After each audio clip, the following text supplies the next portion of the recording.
Welcome to this edition of the Iron Horse News Video Magazine. I'm Donald Tallman, the Executive Director of the Colorado Railroad Museum. I'm going to introduce you to some of our new staff members and exciting projects that they've taken on.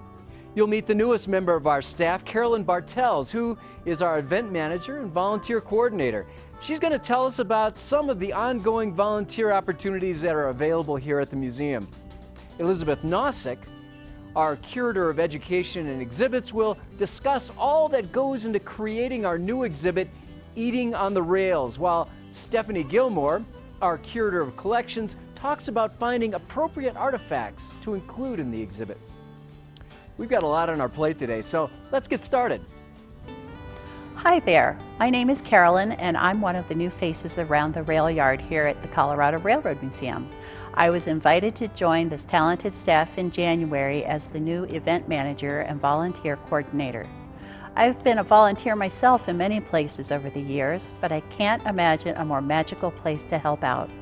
Volunteering is a great way to meet people and make new friends. The range of opportunity here is all over the map.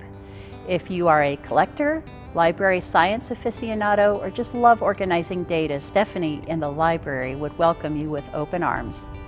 Maybe you have a passion for mechanics or welding. If so, the Roundhouse folks would love to meet you. But that said, if you have an aversion to soot and grease, you might do better helping kids hop on the Bunny Express, Thomas the Tank Engine, or the amazing Polar Express. For our seasoned volunteers, why don't you think about ramping up your volunteer resume and become a docent for the museum? Elizabeth in education provides docent training when she isn't doing a million other things to teach and inspire our visitors.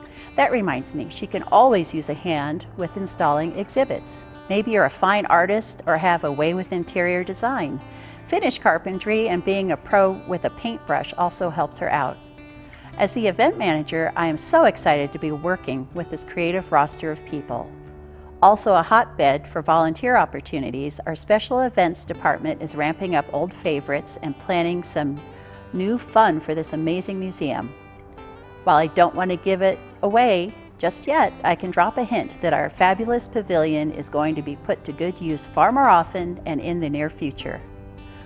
Colorado Railroad Museum is not just a tourist attraction, but a step back into another time.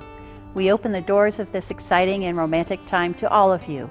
Come celebrate a birthday in one of our party cabooses, dine in the beautifully restored Car 96, which dates back to the 1880s, or just take a walk through our grounds and be prepared to be amazed.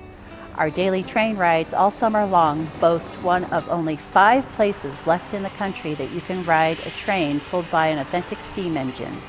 One of those old gals dating back to 1881 and on the same National Treasures Registry as the Lincoln Memorial. My daughter grew up coming to the Colorado Railroad Museum. I can say it was terrific then, but now on board with the museum team, I can say it's bigger and better than ever. See you around the rail yard. Here's Elizabeth to share some news about a new exciting exhibit. Good day. I'm Elizabeth Nasik, and I joined the staff here at the Colorado Railroad Museum just 6 months ago. I'm enjoying working here as the curator of education and exhibits. While I'm working on a number of projects, I thought it might be interesting to talk to you a little bit about what it takes to put together an exhibit.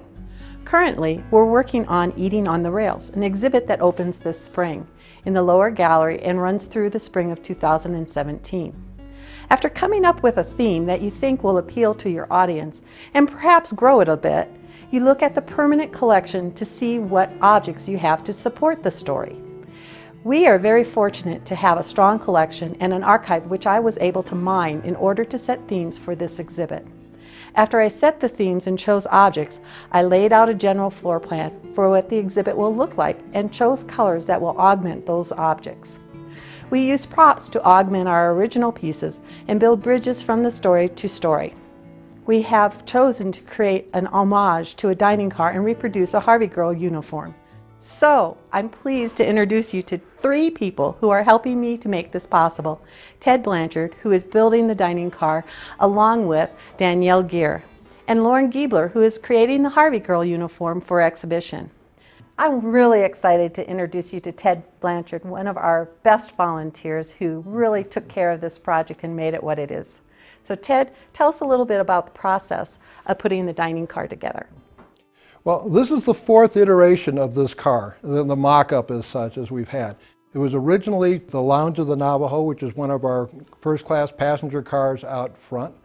Later it was changed into an engine mock-up, the engine cab, so that the children could experience running the controls. It had a sound system and all of those items that went with it. And now finally the dining car. So this is all part of our ongoing heritage as we change some of our other displays out in the main yard.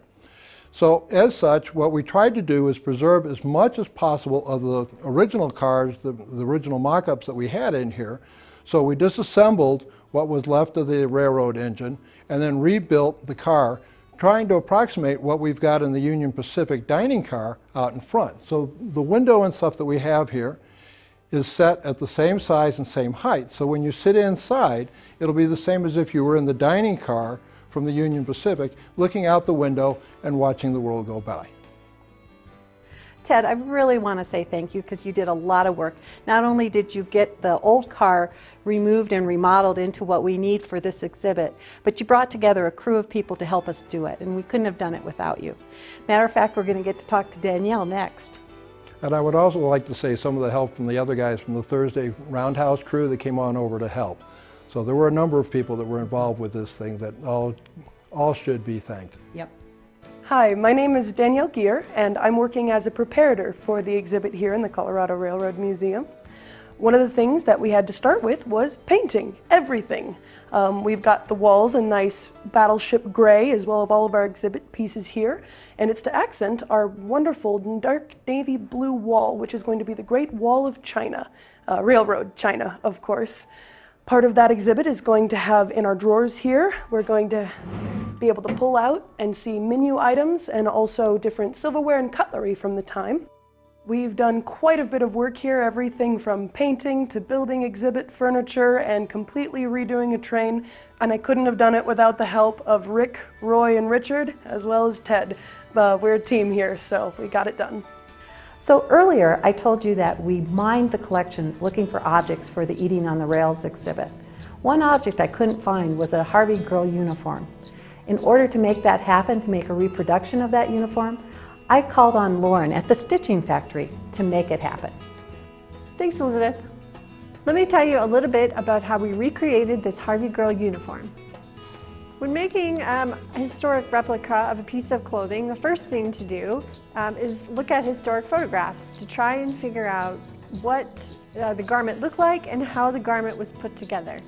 Elizabeth provided me with several different photos, and we looked over them together and narrowed down which elements and what time period we were interested in replicating.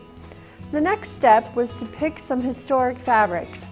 We picked a basic white and black broadcloth. The next step was putting together the pattern for the dress and the apron. This involved several different steps. We purchased some historic patterns, and then I also drafted some patterns from scratch. So one of the pieces that we drafted from scratch was this apron. We didn't actually have a pattern for that, so I drafted the top bodice piece, and then I made a classic gathered skirt for the bottom. We attach straps at the shoulder that come across in the back, and then there is a clever little loop here on the back skirt that you can run the straps through and then tie it, and that's how the apron is secured. And we came up with this construction technique looking at those historic photos. Underneath the apron, we have a classic Gibson blouse. A Gibson blouse is a Western style blouse that has deep pleats at the shoulders. You can see them here. And then it has a very wide cuff. The most challenging thing about putting this uniform together was creating this collar. It's a kind of a mix between a Peter Pan and a shawl collar. We did not have a pattern for that, so it took several tries, but we finally got it. The last piece to this uniform is this little bow. One of the benefits or pluses of creating a reproduction costume for an exhibit is you can create it to be used after the finish of that exhibit, and we want to do that. We want to be able to have people wear this uniform and portray a Harvey girl in the future at the Colorado Railroad Museum. Lauren, can you tell us some of the secrets you put into the design to make that possible? Sure. We designed the apron so that, if you need it to be a larger size, you just pull out the straps and tie it a little more loosely in the back, and this will give the waistline more room.